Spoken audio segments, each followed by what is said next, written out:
Welcome to Wrestlemania. Ooh, yeah! I am the game! Woo! Yes! I will give you a show like you have never, ever seen before. Why? Because I the best there is, the best there was, and the best that there ever will be. You will rest in peace. What you gonna do when the whole world falls? I mean, destroy And that's you. the bottom line, 'cause Stone Cold says it. Hello all and welcome to another entry for your boy Alyx WrestleMania Review Series, where I review every single WrestleMania leading up to WrestleMania 33. Today, we look at WrestleMania 4, and this show was surrounded around one man, and it wasn't Hulk Hogan.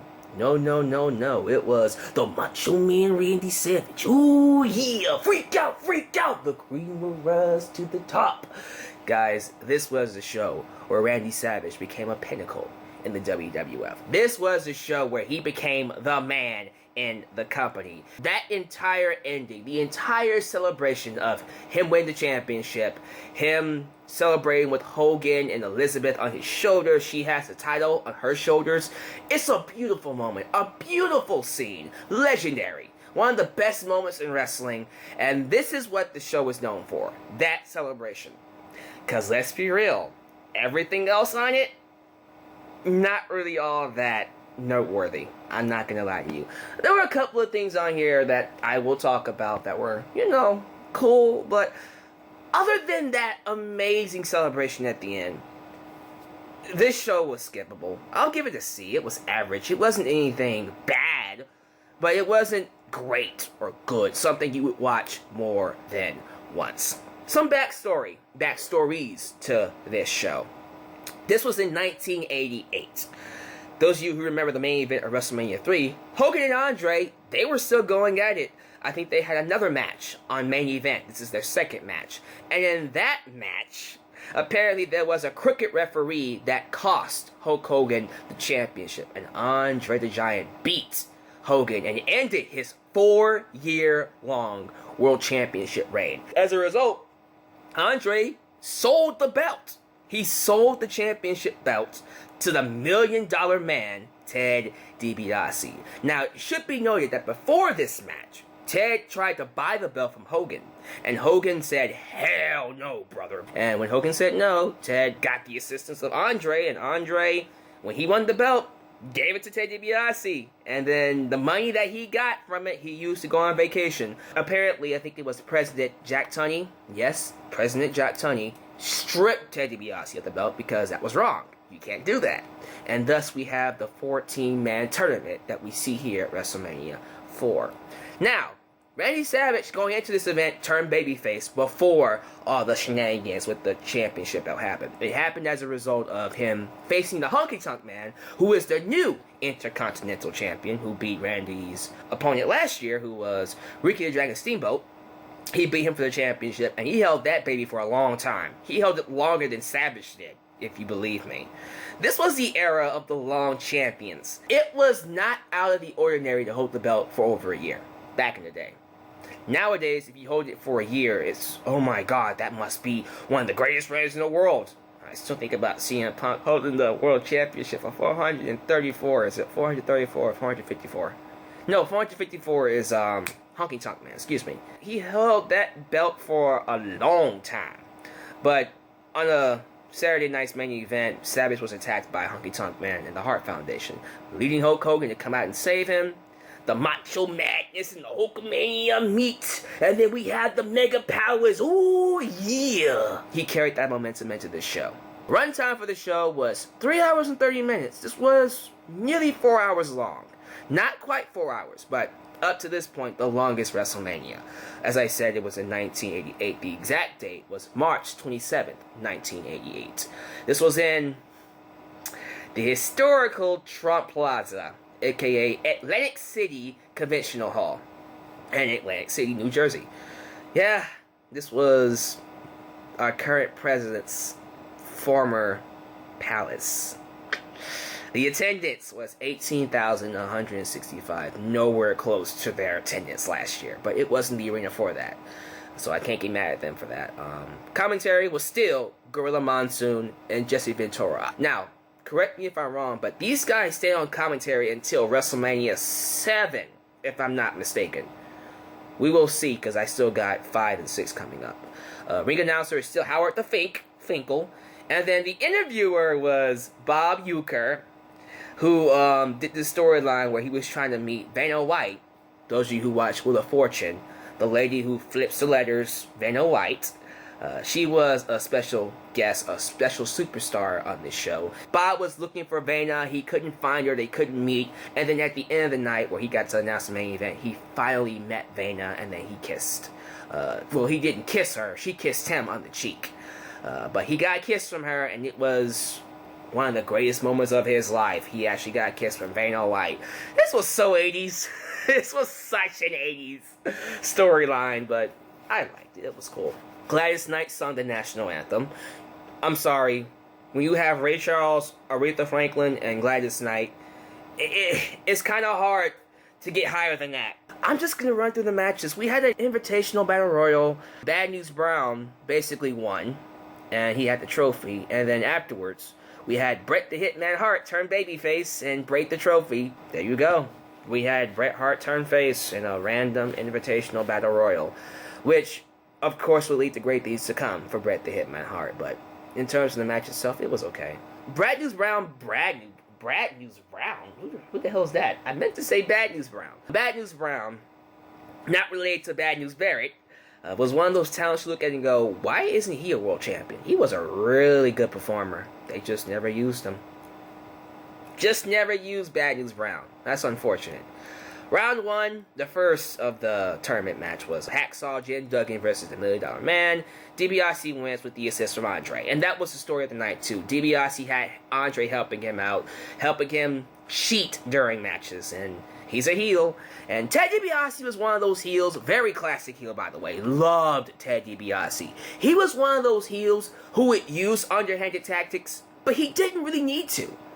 You know, he would do these segments where he would make people do stupid things just for money. Everybody's got a price for the $1 Million Man. And he would get so much heat for them. Major heel. And this was well in his alley. He would get help from people like Andre, who was being paid to help him. That was the story for him going into the main event. Dino Bravo taking on Don Morocco. Didn't like that match per se. Don Morocco won by DQ. Sloppy, underwhelming. I don't know. It's just a lot of these matches, they just didn't do it for me. I mean, we did Greg the Hammer Valentine versus Steamboat. That one was good. That one was a good match. Nice near falls, and they both worked very well. Valentine won by using the tights, so Ricky was out very quickly. It is what it is. It's one of those things where, you know, Ricky had his Holy Grail moment at WrestleMania 3, so everything following that is kind of hard to top. I think not too long after this, he goes to WCW, and then we get Ric Flair and Steamboat. Again, I gotta watch that. I've been saying I should watch it, but I'll get to it eventually. We had Butch Reed, the natural Butch Reed, losing to Macho Man Randy Savage in the first round. Average match. Bam Bam Bigelow. There's a blast from the past. He took on One Man Gang. And Slick just moved up the ladder to One Man Gang. But One Man Gang wins by countouts. I didn't like this match at all. I think this was the one where... Yeah, this was the one where Bam Bam Bigelow was counting out and he was on the apron. Dumb finish. Just dumb stuff. We had Jake the Snake Roberts take on Ravishing Rick Rude. Two amazing performers. The whole point of this match was to create the drama of the 15-minute time limit. Because if you go 15 minutes, both people are eliminated. It went to a draw, and they were both out. It was okay, and they continued their feud, I think, going into the next year's WrestleMania. This was around the time where Ravishing Rick Rude was trying to get with Jake Roberts' wife, and then he had a picture of her on his pants. The performances from both men, it wasn't their best match. The match was just there to create the idea, to put over the story of anybody can be out at any point in time. which I like. Ultimate Warrior had his first WrestleMania match against Hercules on this show. And it was, he was very green when he first came into WWF. So, not much of a match to behold. But he was very over. He was still over with the audience. He would go on to beat the Honky Tonk Man that year at SummerSlam in 6 seconds and become the Intercontinental Champion. Brutus the Barber Beefcake, who fought Honky Tonk Man the IC Championship, he did not beat the Honky Tonk Man because Honky Tonk Man got away by losing by DQ. He kept the championship that way. And that was his MO. Honky Tonk Man would keep the championship by disqualifying himself so the other guy or the other people who he was fighting wouldn't get the belt. He would lose the match but keep the belt. And that's how he kept it for a long time. He lost a lot of matches by DQ, but he kept the belt. Same thing happened with the Barber, who was over, massively over with the audience. That match itself was not that great. The only entertaining thing about it was seeing him cut Jimmy Hart's hair, which is his MO as well. We get WrestleMania's rematch, the third time. Hogan versus Andre the Giant is a no contest. Double disqualification after both of them used a steel chair. And that was the whole ploy. That was the way they got Hogan away from the championship, out of the main event. They didn't want him losing cleanly, because we can't have that. It was weird, because Hogan clearly hit Andre with the chair first, so he should have been disqualified, but the referee waited till Andre hit him back with the chair, and then threw the entire match on, and they were both gone. I would have liked it better if they both just used the chair. In hindsight, that would have been a better way to book it, but it's their way of getting him out of the main event picture and giving the main event to Randy Savage, which is fine with me. We had Ted DiBiase beat Don Morocco clean. Again, Ted DiBiase was one of those people who could cheat, who did use underhanded tactics, but didn't need to. He beat the magnificent one, Don Morocco, clean. And Don Morocco had superstar Billy Graham in his corner, so that was pretty cool. We had Greg the Hammer Valentine lose to Randy Savage in a pretty solid match. And then I think we go into his 6-man tag, right? Yeah, that's that 6-man tag where the British Bulldogs and Coco Beware, Hall of Famer Coco Beware, who's in the Hall of Fame over the British freaking Bulldogs, took on the Islanders. I think that was Haku and Tama, who are related to Rikishi and Umaga, Samoan Dynasty, and Bobby Heenan. The match was boring. I didn't really think it was all that great. When an entire match is centered around a storyline involving Bobby Heenan and Matilda, that's the dog of the British Bulldogs. Basically, Heenan stole Matilda. That was the storyline. He stole the dog. It's not gonna live up to any high expectations. I'll tell you that. It was a boring match, and the Islanders and Heenan win. Seriously. That's nothing to scoff over, but whatever. We had the semifinals. One-man gang with Slick taking on the Macho Man Randy Savage. Randy Savage wins by DQ after one-man gang tries to use a weapon on him. You know, really creating that story of fatigue and struggle and triumph for the babyface Savage. We had the Tag Team Championship match. We have Strike Force, which consisted of Tito Santana, Arriba, and Rick Martel before he was the model, taking on Demolition, Axe and Smash with Mr. Fuji. This is when Demolition began their long Tag Team Championship run. They held the titles for a big record that wasn't broken until the New Day this past year. They beat Tito Santana and Rick Martel with Mr. Fuji's cane. And I think this was the launch for the heel turn, the eventual heel turn of the model. Rick Martel basically got sick of losing, and then he turned on Tito Santana. In the match, Tito Santana went crazy and distracted the referee for Fuji to give him the cane, and that's what led to the heel turn later on. So a lot of, setting up for things to come in the future, but it's still not the best show to watch. I think that's when we get the main event. This is where we get the main event. the WWF World Heavyweight Championship, Ted DiBiase versus Macho Man Randy Savage. I thought it was a good match. I really liked everything surrounding this. I liked seeing Elizabeth bring out Hogan like she did before to help out Savage. I liked seeing the tie-in with Andre trying to help him out and then him interfering to really create a situation where Savage most likely would not have won if Hogan did not interfere. It was cool seeing Savage win. It was cool seeing him get that big moment at the end, becoming the new WWF World Heavyweight Champion and beating Ted DiBiase, who was a big obstacle for him.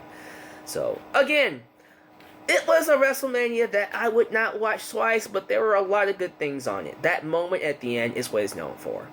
So that is my review of WrestleMania 4. Thank you for watching. Give me your thoughts down below. Comment, like, subscribe, and share the video. Why don't you?